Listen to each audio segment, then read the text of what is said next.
शिव जी कृपा से नाम जप भी करता हूँ। महाराज जी कृपा करके इस मन पर शासन करें, ये सुबह ब्रह्म मुहूर्त में उठने नहीं देता, उससे नाम जप में पूरा नहीं हो पाता। और नहीं, आपकी लगन कमजोर है बच्चा। नहीं, हमारा मन सोने नहीं देता। आप क्या बताओ क्या कर तुम्हारा मन उठने नहीं देता और हमारा मन सोने नहीं देता। अभ्यास योग युक्तेन चेतसा नान्यगामिना। क्या हुआ? हमने नींद लेने का बहुत अभ्यास किया तो नाक नहीं खुल रही, और नींद पर बचपन से उस पर शासन हुआ तो वो हमसे कहती राधे राधे। अब उससे कोई परेशानी, थोड़ा तो शरीर है ना प्राकृतिक, पर अब ऐसी परेशानी नहीं होती कि सत्संग छूट गया, भजन छूट गया, अब तो हम विक्षिप्त, ऐसा नहीं होता। तो ऐसे ही आप अभ्यास कीजिए। आजकल तो सुविधा है, अलार्म लगा लीजिए तो आपको जगा देगा, आप जग गए। आप दिनचर्या करिए, कुछ दिन बाद बिना अलार्म के जग जाएंगे। अपने लोगों की ऐसी दिनचर्या थी पूर्व में कि मतलब अगर आप घड़ी से देखो तो 5 मिनट का अंतर है, तो हम नहीं कह सकते ऊपर नीचे, ठीक राइट टाइम अपने आप आंख खुलेगी अपने। अब बचपन से अभ्यास रहा है ना, ठीक 2 बजे हमारी दिनचर्या। आज की नहीं, ये 20 वर्ष की है। जब मान लो सत्संग नहीं चलता था तो सुबह स्नान करके 2 बजे वृंदावन की परिक्रमा, सूर्योदय होते होते मंगला होकर फिर गुरु जी की सेवा। ऐसा तो हम अभ्यास कमजोर कर रहे हैं। किसी किसमें आशीर्वाद की जरूरत है, अभ्यास कीजिए। आप शाम के जब रात्रि में सोए ना भगवत चिंतन करते हुए, और आप टाइम अपने माइंड पे स्थापित कीजिए, मुझे 4 बजे जगना ही है, तो 4 बजे आपकी घंटी बज जाएगी दिमाग की। फिर आप करवट लेके सो जाए, वो आपकी बात अलग है।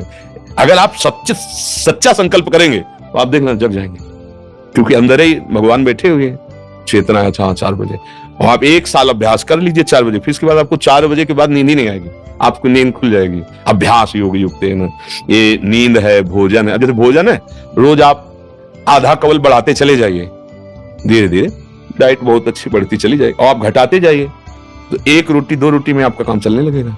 2 रोटी दाल, थोड़ा सा संयम नियम से चलो, बहुत अल्प आहार करने लगोगे, स्वस्थ शरीर रहेगा। और आप आहार बढ़ाते चलो तो ऐसे लोग भी देखें कि ज्यादा शरीर में वजन नहीं है पर उतना भोजन उठा जाते हैं। हाँ, रोटी ऐसे ही इतनी, मतलब गिन के नहीं, बीता से नाप, हमने देखा है मतलब वैसे। और कोई ऐसी खास शरीर में बल कि भाई बहुत कुंतलों उठा लेते हैं, ऐसा नहीं।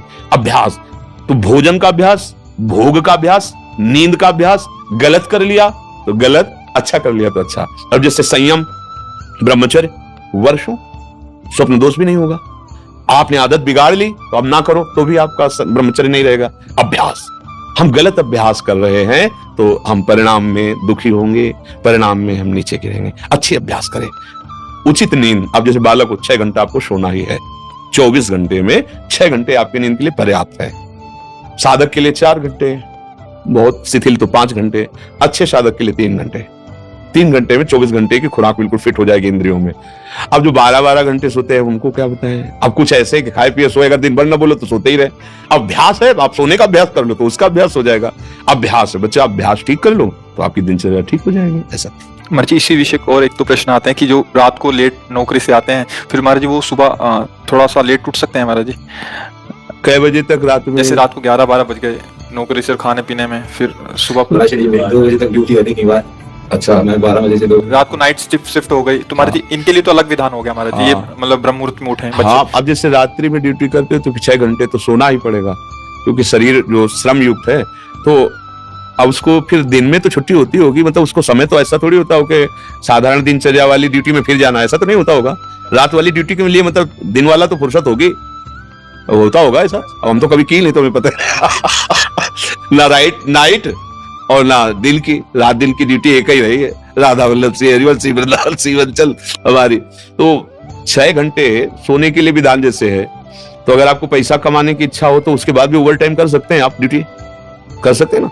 2 बजे जगने के बाद आप सोचोगे यार 2 घंटे अगर और हम कर लेते हैं तो इतना मिल जाता है। तो अगर ऐसा ओवर टाइम भजन के लिए हो जाए तो लाभ मिल जाए। अब आप 6 घंटे सोने के निकाल लो। अगर आपको ऐसा लगता है 2 बजे आए, अपना जो दिनचर्या सो गए, फिर जब जगो तो भजन, वो आपके लिए प्रातः काल वही हुआ जब उठ के भजन करें। जब ही जागे तभी समझ लो प्रातःकालीन, फिर आप वही दिनचर्या करो जो प्रातःकालीन दिनचर्या चाहिए। अगर 8 से 2 तक ड्यूटी है रात को, तो हम आपकी कृपा से नाम जप एक भी क्षण उसमें जाने नहीं देते। हाँ, ठीक है। जब सोते हैं उस स्वप्न में भी हमें सिर्फ कीर्तन ही दिखाई देता है, और जब उठते हैं तो बहुत ऊंची स्थिति है ऐसी तो। स्वप्न में और जागृत में हर समय प्रभु का चिंतन चलने लगे, बहुत ऊंची स्थिति है। पर मनीराम को देखते रहना, बहुत कलाबाज है, बहुत कलाकार हैं।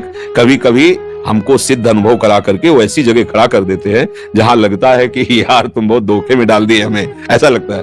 अपने लोग क्या है ना कि इसके साथ बहुत खेल करे हैं, युद्ध, तो इसकी हर हरकत को पता है। जिस समय बच्चा ऐसी स्थिति आ जाएगी कि आप जो बोले ना, जैसे जब स्थिति आ जाएगी तो आप बच्चा बोल नहीं पाओगे। बात जैसे करोड़ रुपया तुम्हारी जेब में रखे हो, तो एक हाथ चुपचाप ऐसे रहेगा और कोई कहेगा क्या बात है, कुछ नहीं, वो खुजला रहा था इसलिए ऐसे कर। आप ये नहीं बता सकते कि 1 करोड़ यहाँ है। अगर नाम जब चलने लगा, ऐसी स्थिति आने लगी, तो इतना आप भयभीत हो जाएंगे, बताने में आप कह नहीं पाएंगे। और आपको ये अनुभव होगा कि जैसे भजन होना चाहिए हो नहीं रहा। प्रभु मुझ नीच पर कब ऐसी कृपा होगी कि मेरा ऐसा भजन हो जाए। अभी क्या है, कृपा से हो रहा है, वो अहंकार में स्वीकृति हो रही, इसलिए टिकाऊ बात नहीं बच्चा। भजन करने वालों के हृदय में ऐसी भजन की भूख पैदा होती है कि रात दिन करने पर भी उन्हें रोना आता है कि प्रभु कब मुझसे ऐसा भजन होगा जैसा संतों ने किया, और रात दिन भजन कर रहे हैं। समझ रहे हो ना बच्चा, यहाँ आए हो ना, बहुत कृपा पात्र हो। तो अब वास्तविक तुम्हारी स्थिति ऐसी हो जाए कि जागृत स्वप्न सुषुप्ति सूरत में राधा पदार्थ छटा, चाहे जग रहे हो या सो रहे हो या स्वप्न में हो, लाडली लाल के साथ आपका मन सावई मना कृष्ण पदार्थ। कभी अब कहना नहीं और अभ्यास बढ़ाते चले जाओ। जो हो रहा है नाम जब, वो श्री जी की कृपा से हो रहा है, गुरु जी की कृपा से हो रहा है। कहने से ये बात हट जाती है, अहम पुष्ट होता है, चुपचाप अंदर ही अंदर।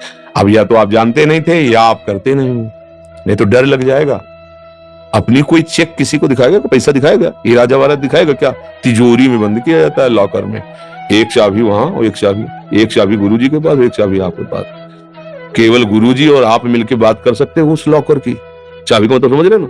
अपने गुरु से केवल पर्सनल, घर गृहस्थी परिवार नहीं, बैंक में एक चाबी आपके पास, लॉकर का होता है ना, दोनों मिला के, मतलब केवल सदगुरु और आप, फिर अपने अनुभव, फिर वो। श्री राधे राधे। प्रिय दर्शकों, आज का सत्संग आप सबने तो पूरा देखा है।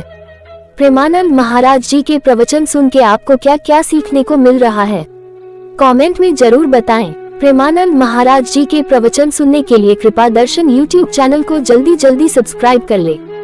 फिर मिलते हैं एक और नए वीडियो के साथ। धन्यवाद।